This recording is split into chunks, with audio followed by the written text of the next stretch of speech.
I was cooking dinner when my phone rang, an unknown number. The knife froze in my hand, blade half buried in the cutting board. My daughter's eyes snapped up from the table, wide and trembling. "Don't answer it, Dad," she whispered. Her voice carried a weight no child's should. "Please, trust me." The phone vibrated again, a long, insistent hum against the counter. I let it go to voicemail. Silence pressed against the walls. I turned back to the pan, stirred without appetite. But her gaze, fixed on me, on the phone, burned hotter than the flame under the skillet. Later, when she went to bed, I listened to the message. A man's voice, calm, intimate, certain. "Call me back when he's asleep." Not a stranger's tone, not a mistake. A man speaking to someone who belonged to him. And just like that, the air in the kitchen turned cold. The next morning, I watched my wife pour coffee, her movements casual, deliberate. Her phone buzzed. She slid it face down on the counter before I could glimpse the screen. A small thing, but small things cut deepest.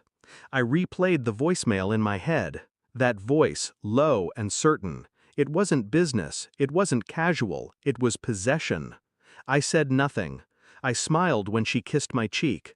I carried the lie of routine, but my daughter's warning haunted me more than the call. She knew something, she'd seen something. Children notice shadows adults pretend not to. The truth pressed against me, sharp, but I kept still.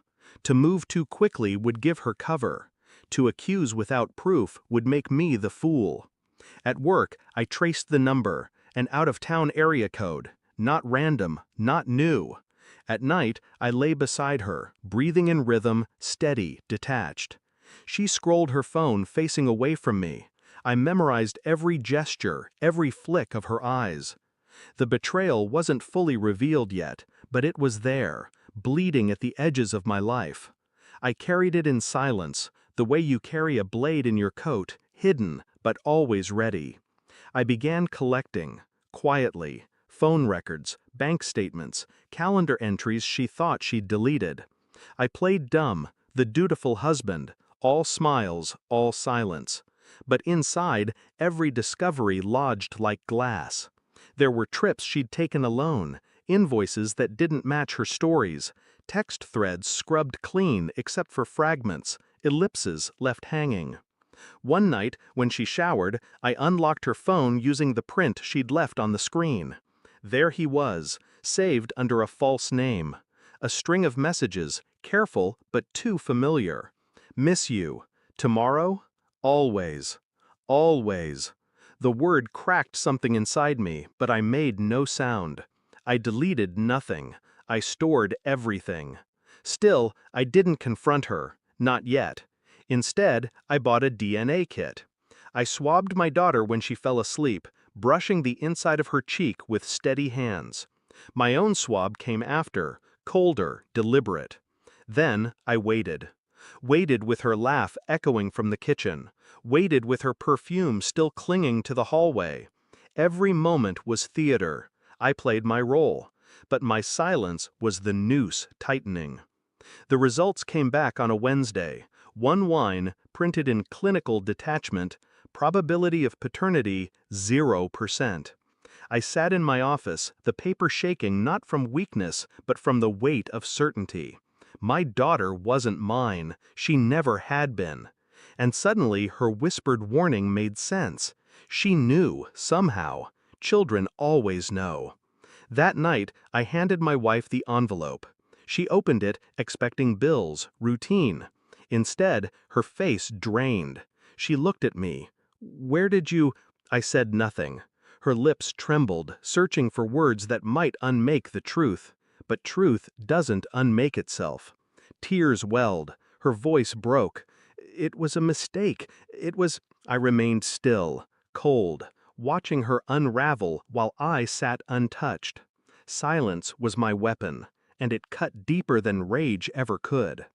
I slid my phone across the table, her messages with him, arranged neatly, every word intact. "I saved them," I said finally, my first words in hours. Simple, flat. She gasped, reaching, but I pulled the phone back. "No," I told her, "you don't get to touch the evidence." She broke then, not with screams but with collapse, shoulders caved, breathing shallow, the facade shattered in silence. I stood, collected my coat, and left her in the kitchen where I'd first heard the message that unraveled us. I didn't take the child. I didn't argue. I let her sit with the wreckage she'd made. Because sometimes revenge isn't destruction. I walked through the night, air sharp in my lungs. The world looked cleaner somehow, brutal in its honesty. I thought of my daughter, hers, not mine. But she had whispered to me, warned me. She had chosen me in her small way. That was enough.